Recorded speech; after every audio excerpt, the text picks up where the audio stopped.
13h05, on va vous demander de vous présenter aux membres de la communauté. Maïmouna Diop, notre coach en développement personnel et professionnel, qui nous accompagne depuis un an déjà. On avait lancé la première session éco le 18 juin 2024 et tout le monde en redemande. Merci d'être avec nous, Maïmouna. Merci beaucoup, professeur Alimatou. Merci aussi pour la confiance. Et je vois que, comme d'habitude, hein, on est tellement bien entouré par tous ces grands leaders qui sont là aujourd'hui qu'on se demande est-ce que vraiment on va prendre la parole? Est-ce qu'on ferait pas mieux d'écouter? Alors, pour me présenter, je m'appelle Maïmouna Diop. Alors, je suis ingénieure chimiste de formation de base. J'ai travaillé pendant plus de 13 ans à l'Institut Pasteur de Dakar dans le domaine de la qualité. Et ensuite, j'ai monté mon cabinet, Humanity Progress. Et étant donné que la qualité m'a interpellée sur le fait que si on veut obtenir de la qualité, il faut aussi avoir un certain niveau de qualité au niveau des comportements humains, j'ai décidé de me spécialiser dans le coaching et je suis devenue coach professionnel certifié. Et donc aujourd'hui, mon cabinet travaille avec des entreprises, des particuliers, etc. depuis plus de 13 ans. Voilà, merci. Et c'est un grand plaisir et honneur pour moi d'être dans le programme EcoGender sous le leadership de professeur Ali Matou. Merci, merci beaucoup, Maïmouna. Ce qu'elle a oublié de dire, c'est que elle nous a coachés, elle nous a formés en leadership.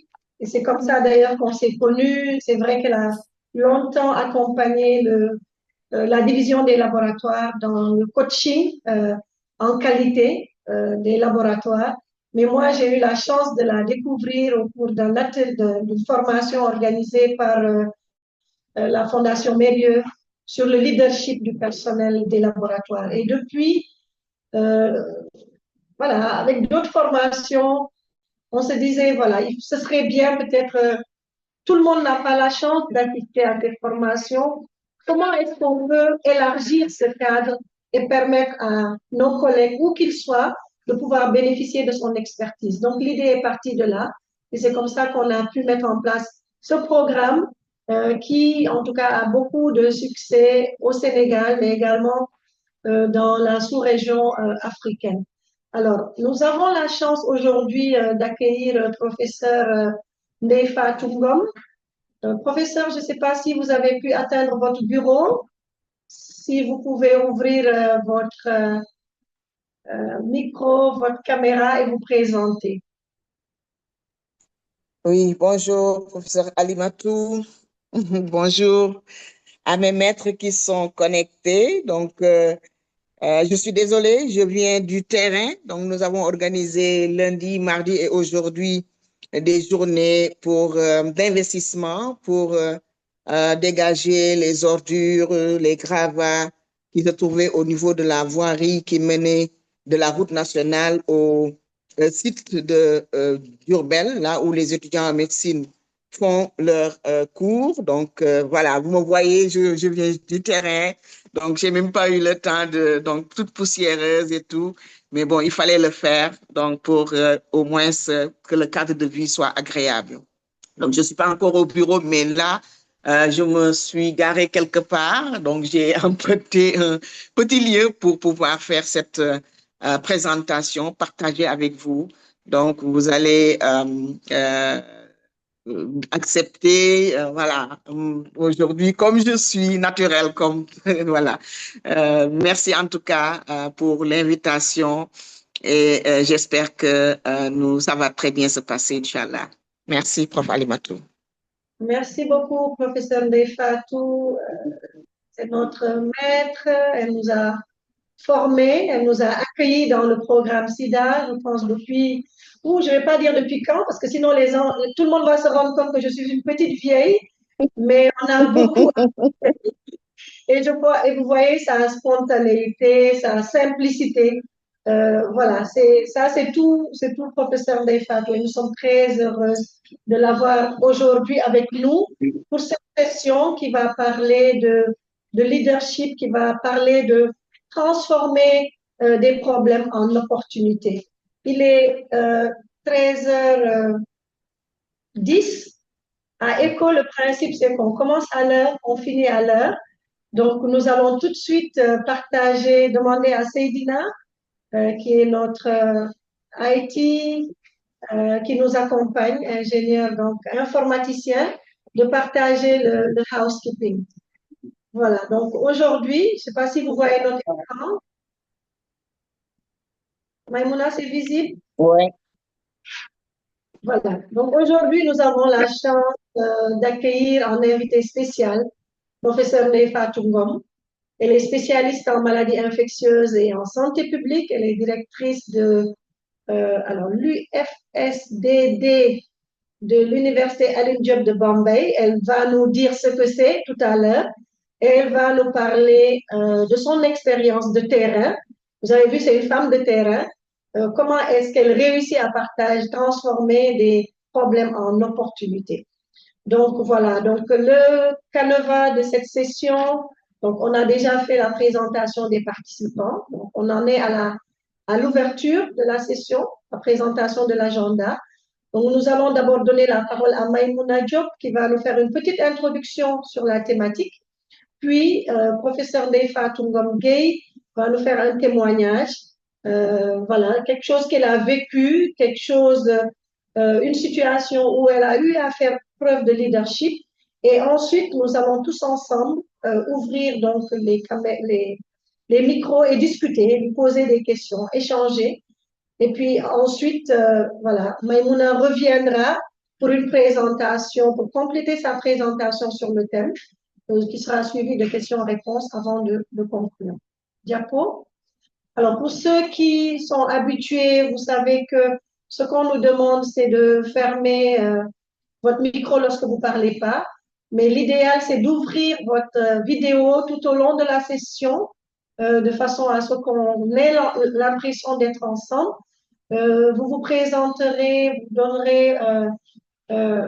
donnerez votre nom, votre organisation, votre lieu de travail. Et si vous voulez prendre la parole, n'hésitez pas.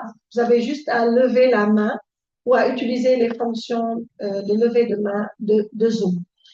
Bien sûr, on va s'assurer, on espère qu'on aura un débit Internet suffisant. Diapo. Voilà, si vous avez une question, un problème technique pendant la session, n'hésitez pas, on a le chat. Nous avons une équipe qui nous accompagne. En fait, c'est tout le laboratoire de bactériologie, virologie qui est engagé dans ce processus, donc qui prend 1 heure de son temps pour se former et écouter les maîtres parler de leadership. Donc, une information également capitale, c'est que cette session, elle est enregistrée.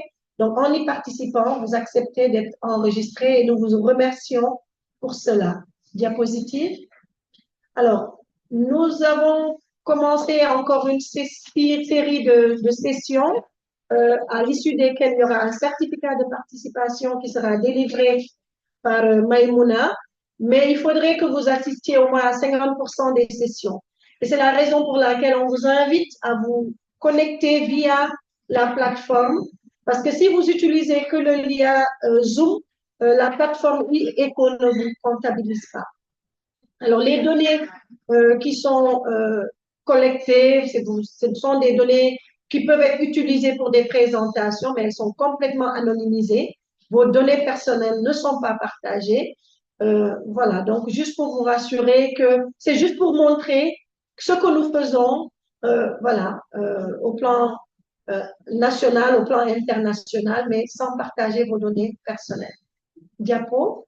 Voilà, donc pour finir, vous avez notre QR code qui vous permet donc de vous connecter et que vous pouvez partager autour de vous pour inviter les autres membres de la communauté à nous rejoindre. Alors, nous sommes déjà 66 participants. Merci Seydina. Nous allons maintenant donner la parole à Maïmouna qui va nous introduire la thématique. Maïmouna, vous avez la parole. Merci beaucoup, professeur Alimatou. Est-ce que je peux avoir la présentation, s'il vous plaît? Si on peut projeter la présentation que j'ai envoyée. Aujourd'hui, on va parler justement de problèmes et comment arriver à transformer des problèmes en opportunités. Merci beaucoup. Diapo suivante, s'il vous plaît. Alors, si on doit définir le problème, qu'est-ce que c'est un problème? Alors, on peut dire qu'un problème, ça peut être un litige ou un obstacle qui rend difficile la réalisation d'un but ou d'un objectif souhaité. On peut aussi se poser la question, quelle est la différence entre problème et conflit? Parce que parfois, c'est pas toujours très clair. Diapo suivante, s'il vous plaît. Oh, vous pouvez dérouler, voilà. Vous pouvez, non, non, diapo suivante. Vous pouvez cliquer et cliquer encore pour qu'on puisse voir faire la comparaison entre problème et conflit. Donc, non, on retourne à la diapo, voilà. Donc, cliquez, parce qu'en principe, ça doit apparaître, en fait, Bon, bref, si ça n'apparaît pas, c'est pas grave. Alors, quand on parle de problème, en général, c'est parce que le problème, on est plus dans quelque chose de rationnel. La grande différence entre le problème et le conflit, c'est que le problème, il est mesurable, il est observable. Donc, c'est, comme on l'a dit, un écart avec la situation que l'on désire, mais on est dans le domaine du rationnel.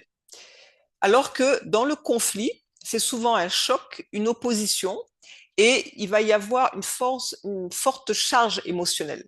Et c'est là où on va parler de conflit. Alors, il faut faire attention parce qu'un problème qui n'est pas bien résolu peut devenir source de conflit. Et il est beaucoup plus difficile de gérer un conflit que de gérer un problème, à cause justement de la charge émotionnelle. Et quand on gère un conflit, en général, on essaye justement d'enlever la charge émotionnelle pour essayer de transformer le conflit en problème. Et ça permet de faciliter la résolution. Diapo suivante, s'il vous plaît. Alors, quand je dis problème, donc je demande à chacun, hein, là où vous êtes, de réfléchir, qu'est-ce que ça évoque chez vous? Essayez de noter sur une feuille, quand je dis problème, quelle est la première chose que ça évoque chez vous? Parce que vous verrez que tout le monde n'a pas la même perception du problème. Et en fait, la perception qu'on a du problème va déterminer l'attitude qu'on va avoir aussi vis-à-vis du problème. C'est-à-dire, il y a des personnes, dès qu'on parle de problème, elles deviennent stressées. Elles sont en mode stress. C'est-à-dire, le problème évoque du stress chez eux. Bon, c'est souvent lié aussi à tout ce qu'on a vécu, hein, tout ce qu'on a eu, parce qu'on a tendance à mettre en place des programmes, hein, des automatismes par rapport à notre passé, à notre éducation, etc. Et donc, pour certaines personnes, voilà, très bien. Il y a Emilienne qui a partagé. Elle dit que le problème représente de l'ennui, de la colère, du stress. Donc, vous voyez que voilà, Emilienne, quand elle est face à un problème, elle va être plus en mode stress. Alors, quand on est en mode stress, ce qu'il faut savoir, et là, ce sont les neurosciences hein, qui le disent, on a tendance à switcher sur le cerveau primitif, ce qu'on appelle le cerveau archaïque. Et en fait, ce qui se passe, c'est que quand on est stressé, on réduit notre champ d'options parce qu'on ne réfléchit plus vraiment avec le cerveau rationnel. Et donc souvent, on va être soit en mode fuite, c'est-à-dire on a tendance à vouloir s'éloigner du problème. Parfois, on le voit, hein, et c'est tout à fait humain. Parfois, il y a un problème dans une équipe et chacun va se rejeter la balle. On va dire que non, non, non, c'est pas moi, c'est la faute de tel, etc. Donc, on va tendance à fuir le problème. Soit alors, on est dans une inertie, on sait qu'il y a un problème, mais on ne fait rien pour régler le problème et on a tendance à essayer de faire en sorte qu'on va ignorer le problème. Mais bon, c'est pas une bonne stratégie parce qu'un problème qui n'est pas réglé, il faut savoir qu'il va faire que grossir et tôt ou tard, ça va vous revenir, mais peut-être multiplié par 10 ou par 100. Et puis, il y en a d'autres qui vont se mettre tout de suite en mode attaque. Hein, en général, c'est les trois réactions qu'on a quand on est stressé. Et donc, on va gérer le problème avec agressivité. D'ailleurs, même, vous voyez, dans le langage, hein, quand on dit que je vais affronter un problème, déjà, affronter, ça vient du mot aller au front, hein, donc aller à la guerre. Donc, on est déjà en mode agressif. Or, ce ne sont pas forcément les meilleures attitudes à avoir quand on veut régler un problème. En mode challenge, Donc, il y a des personnes qui restent très calmes quand il y a des problèmes et qui se disent, tiens, les problèmes, ça fait partie de la vie, parce que je pense que c'est pratiquement impossible hein, d'avoir une vie où il n'y a jamais de problème. En tout cas, moi, j'en ai pas vu. Je pense que ça fait partie justement un peu du piment de la vie, du mystère de la vie aussi. Donc, les problèmes, ils sont là et on va rechercher des solutions. Donc, dès que le problème apparaît, on se met déjà on commence déjà à réfléchir, tiens, en termes de solutions. Et on le voit aussi comme une opportunité de s'améliorer, d'améliorer les processus, d'améliorer le contexte dans lequel on est, etc. C'est aussi une opportunité de se dépasser, parce que souvent les problèmes vont nous tester hein, dans notre résilience, dans notre capacité. Parfois, il y a certains problèmes qui nous obligent à développer aussi de nouvelles capacités, de nouvelles façons de faire. Donc, on peut on peut percevoir le problème de différentes façons et ça, c'est vraiment important de retenir surtout cet élément-là, que si vous êtes plus en mode stress, vous avez toujours la possibilité de vous déprogrammer. C'est vrai que ça ne se fait pas du jour au lendemain, mais en prenant un peu plus de recul par rapport au problème, en vous posant certaines questions et en vous disant surtout que le fait d'être stressé ne va pas résoudre le problème. Et en plus, ça risque de vous faire du mal à vous-même. Donc, essayez de prendre un peu de hauteur, un peu de recul et de réfléchir beaucoup plus en termes de solutions, tout en vous disant que les problèmes, ça fait partie de la vie. Comme on dit, moi j'ai l'habitude de dire tout est grâce, tout est grâce, tout est grâce. Hein. Donc, on essaye de faire tout ce qui vient, on essaye de voir comment est-ce qu'on peut le gérer au mieux. Diapo suivante, s'il vous plaît.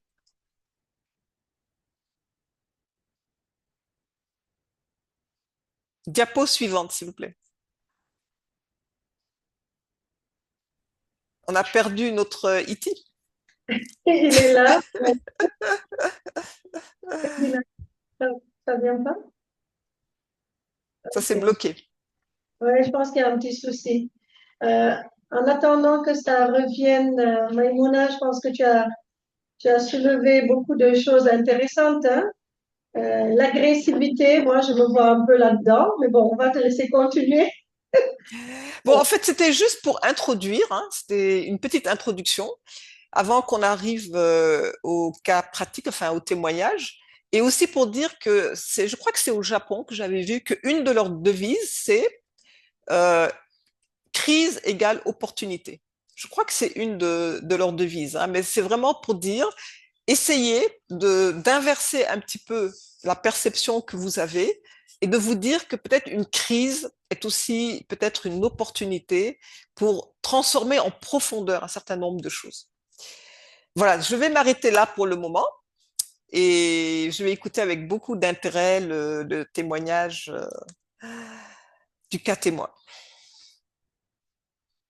Donc, je vous rends la parole, professeur Alimatou.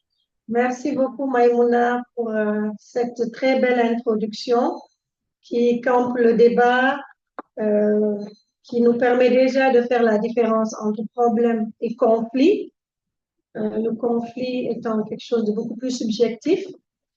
Euh, Tu as également parlé de la perception du problème. On ne perçoit pas les problèmes de la même façon et du coup, on ne réagit pas de la même façon face aux problèmes. Alors aujourd'hui, nous avons la chance d'avoir professeur Ndeye Fatou. Je pense qu'elle, c'est plutôt le mode challenge, hein. C'est pas le mode stress. On va l'écouter. Professeur Ndeye Fatou, vous êtes là. Vous pouvez ouvrir votre... Oui, Voilà. oui, Donc, professeur. on va partager, si vous le souhaitez bien, votre présentation. Et je suis sûre, comme je disais, vous, je vous connais, c'est mode challenge. C'est pas moi. Vous avez la parole, professeur. Seydina, vous avez la présentation ou bien? Oui, il va la Hmm. partager. Ah oui. Voilà, merci, professeur Alimatou, pour l'invitation, en tout cas, pour la confiance, pour l'accompagnement, pour tout, ma petite sœur chérie. Merci, en tout cas. Et je sais que c'est difficile pour moi, je n'ai pas beaucoup de temps ces derniers moments, mais euh, quand une demande vient du professeur Alimatou, Je suis au garde à vous, même si je suis votre général, je suis au garde à vous. Voilà, donc vous me donnez l'opportunité de euh, transmettre mes salutations les plus respectueuses à tous mes maîtres qui sont connectés, à la vice-doyenne hein, qui est connectée, notre maître, notre sœur, professeur Silla, à mes maîtres, professeur Fatou, voilà, je perds mes mots même parce qu'avec le stress là, je commence à stresser, hein, c'est un challenge. Pas de Mes question. maîtres de Thiès qui sont connectés, en tout Oui. cas à tous mes maîtres des universités sénégalaises qui sont connectés, à mes collègues, à tout le monde, je vous fais un coucou. Donc, j'ai l'opportunité de partager avec vous sur le thème transformer les difficultés en opportunités. Donc, moi, je me présente, je suis diapositive, le docteur Neifatou Ngom Gueye, donc je suis maître de conférence agrégé en maladies infectieuses, donc professeur assimilé des universités sénégalaises et je suis docteur en santé publique, option épidémiologie, donc chef de département de médecine de 2017 à 2024, donc vous allez comprendre de quoi je vais parler tout à l'heure. Actuelle directrice de l'UFR Santé Développement Durable, donc depuis janvier 2025. Et je suis la coordonnatrice du centre de traitement ambulatoire depuis plus de 15 ans. Membre de plusieurs sociétés savantes et associations dans notre domaine et auteur de plusieurs publications en maladies infectieuses avec un focus sur le VIH, les hépatites virales et les maladies émergentes. Diapositive. Donc, je pouvais ne pas mettre les diapositives. Hein. Ce que je veux, c'est juste partager une expérience vécue dans la mise en place d'un département de médecine au niveau de l'Université Alioune Diop de Bambey. Comme vous l'avez vu, vous m'avez vu, je viens de la brousse, donc entre Bambey et Diourbel, sous la chaleur, mais il faut le faire. Je pense que les régions du Sénégal, le Sénégal ne se limite pas à Dakar, ni à Saint-Louis, ni à Ziguinchor, mais nous avons 11 autres régions qui ont besoin de nous, de notre expertise.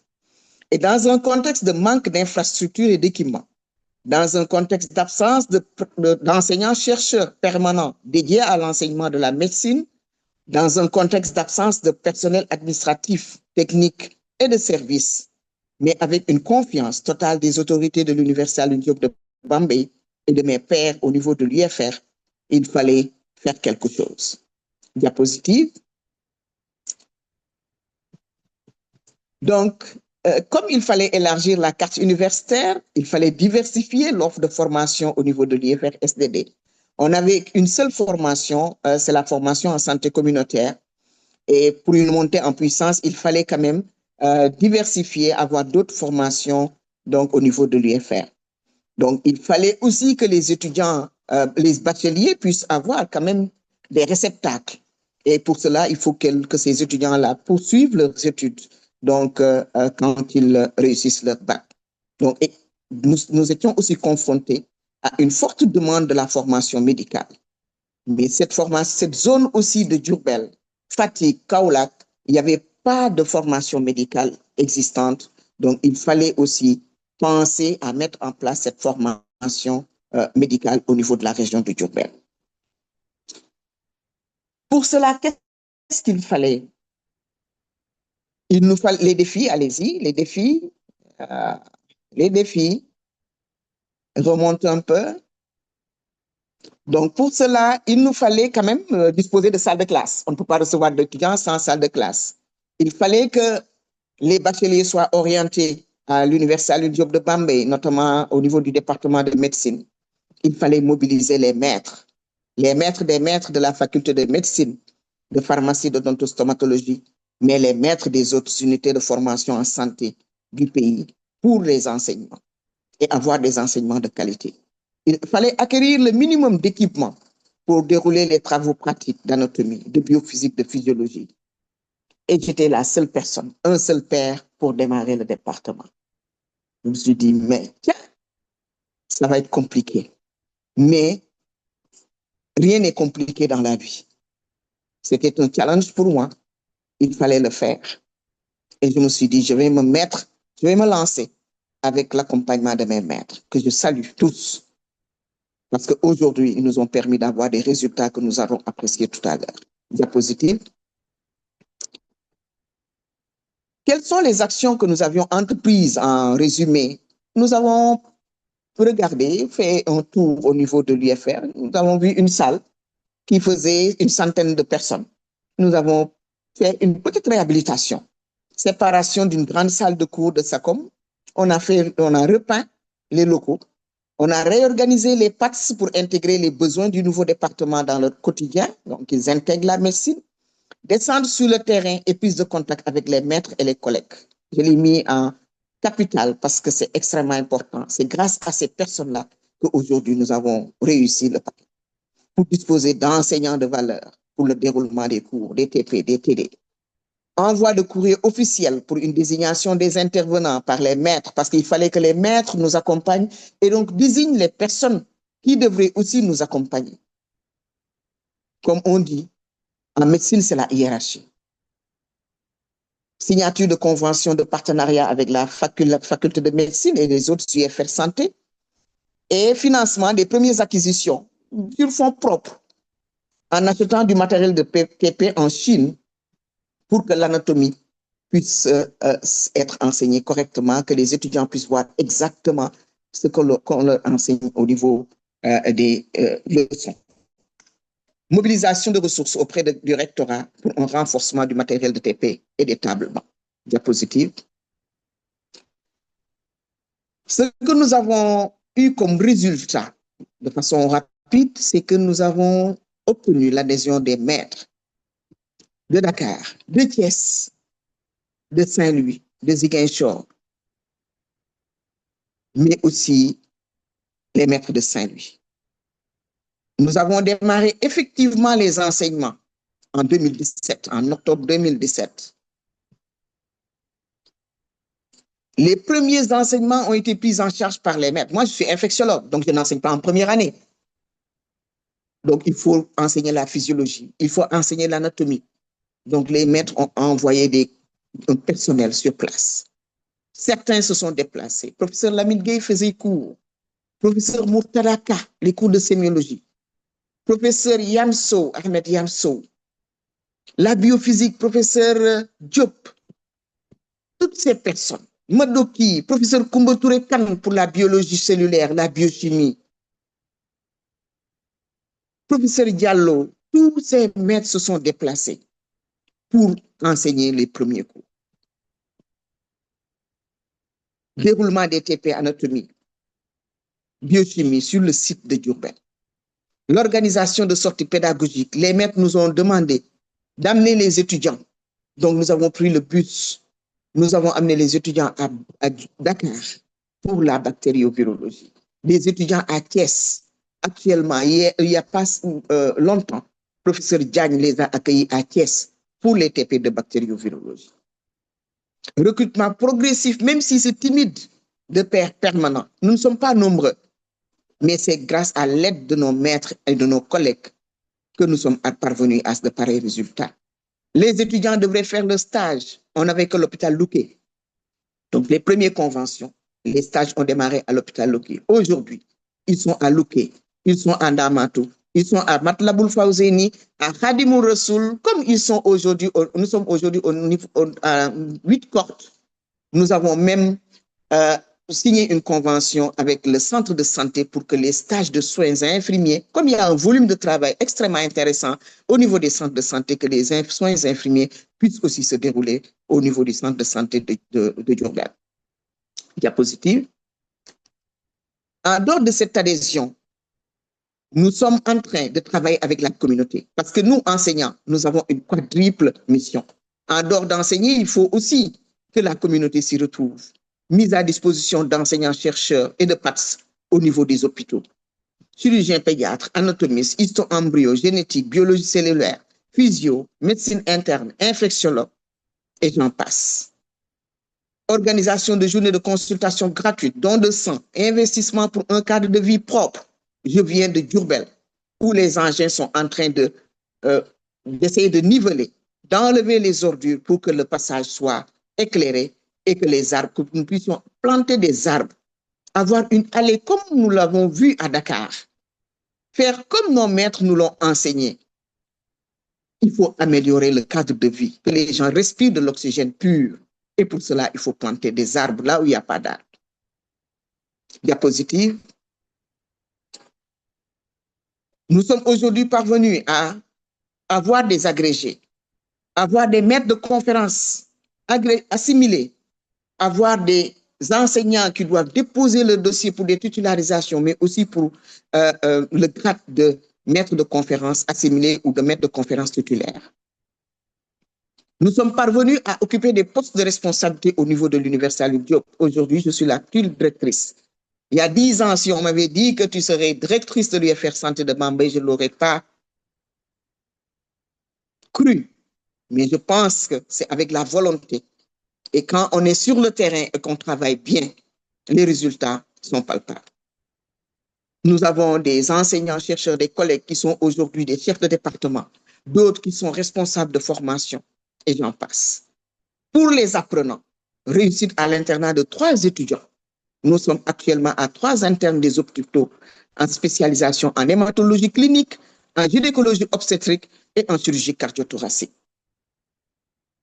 Une première promotion qui est sortie en 2024, en mai 2024, et tous nos maîtres étaient là pour nous accompagner. La promotion professeur Lamine Gueye.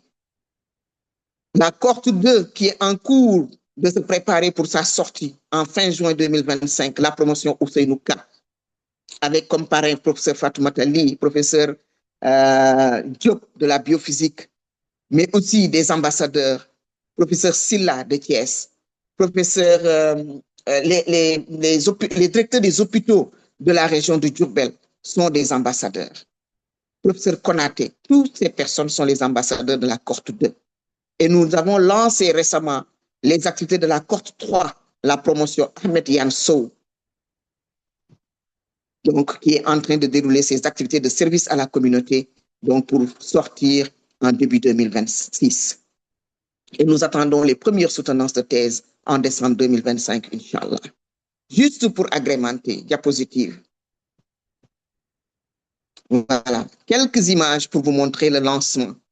Donc la promotion Yansou avec comme homonyme Yansou, comme marraine Fatou Samba Ndiaye, comme parrain professeur Moussa Seydi, mais aussi qui a été représenté par professeur Rougiatou Sow lors du lancement.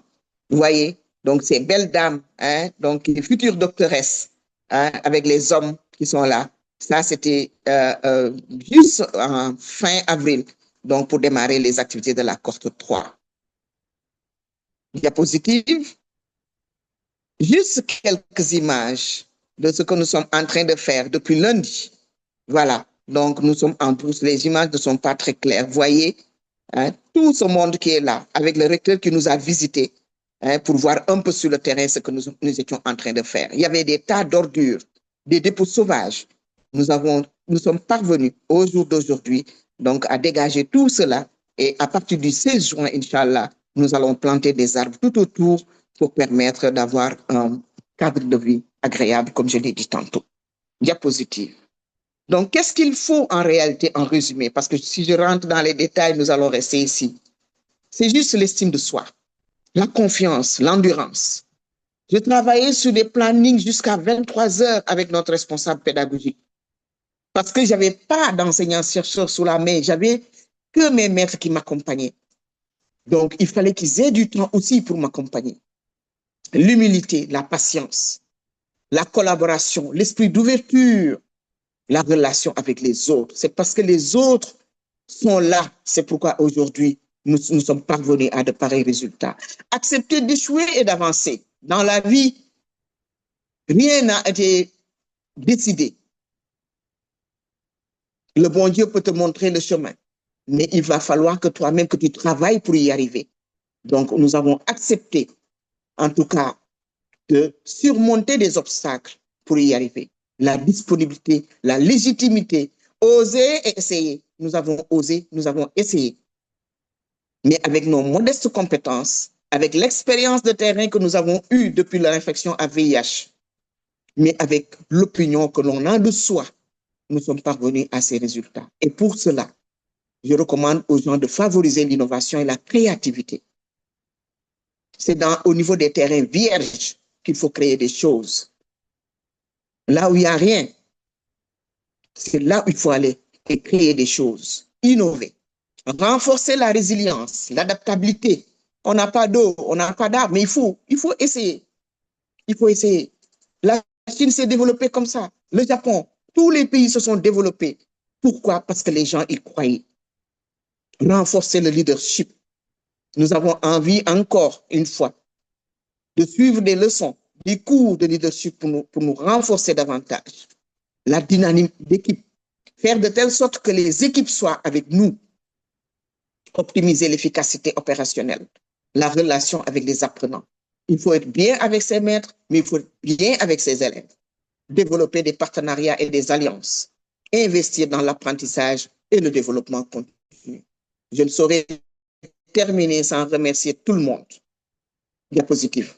Tous les maîtres qui nous ont accompagnés. Diapositive, s'il vous plaît.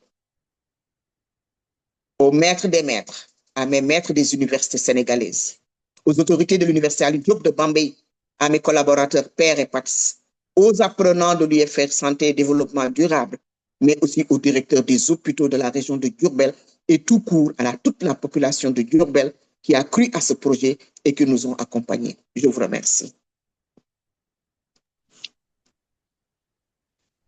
Standing ovation. Merci, merci, merci beaucoup, professeur Ndeye Fatou, pour ce très beau partage. Je vois beaucoup de cœurs, professeur Maguette Silagnan, Emilienne, professeur Diassé, elle a applaudi, applaudi, il y a plein d'applaudissements. Le professeur Diassé, professeur Koumba Touré Kane. Je pense qu'on est tous unanimes que ce partage que vous venez de nous faire est une belle preuve d'un leadership assumé, d'un leadership qui permet en tout cas, d'impacter positivement sur la vie des populations. La thématique aujourd'hui, c'est transformer des problèmes en opportunités. Maïmouna, je pense que nous avons eu un très beau partage. Il y a énormément de messages sur le chat. Moussa Diouf, professeur Sylvie, Fabrice. Il y a quelque chose de très long écrit par un étudiant en 6e année de la COP 6. Je vais peut-être le lire. Je vais peut-être le lire.